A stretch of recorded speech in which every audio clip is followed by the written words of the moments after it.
काला चैप्टर जिसे कहते हैं जम्मू कश्मीर के पार्लियामानी इतिहास में जुड़ा है।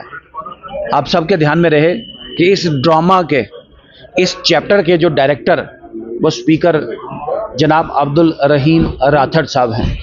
अब्दुल रहीम राठौड़ साहब ने ये नया तमाशा, नया मुजस्समा जिसे कहते हैं जम्मू कश्मीर की पार्लियामानी इतिहास में जोड़ा है।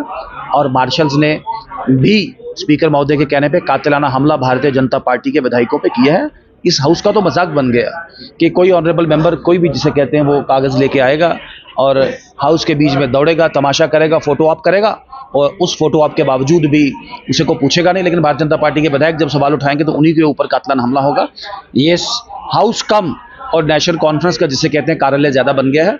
जो नेशनल कॉन्फ्रेंस को पसंद होगा वही स्पीकर महोदय करेंगे। इस हाउस की सालमियत जिसे कहते हैं उसको बहुत बड़ा सवालिया निशान आज खड़ा किया गया है।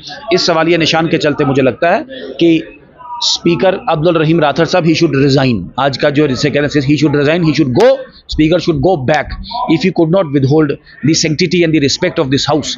इस हाउस की सैंक्टिटी और सालमियत अगर वो प्रोटेक्ट ना कर पाए तो कम से कम उन्हें छोड़ देना चाहिए। मैं बता दूं कि मजाक तो बनाया इसकी सैंक्टिटी का, लेकिन भारत के संविधान का, असेंबली रूल्स ऑफ प्रोसीजर का और खासकर सुप्रीम कोर्ट की कॉन्स्टिट्यूशन बेंच की जजमेंट है उसके विरुद्ध जाके ये रेजोल्यूशन लाया गया।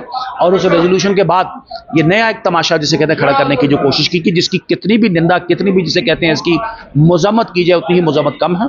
हम आने वाले दिनों में आपको बताएं कि भारतीय जनता पार्टी तब तक नहीं बैठेगी, तब तक शांत नहीं होगी जब तक जिसे कहते हैं ये तमाशा, ये fraud on the constitution of India जब तक बंद ना हो।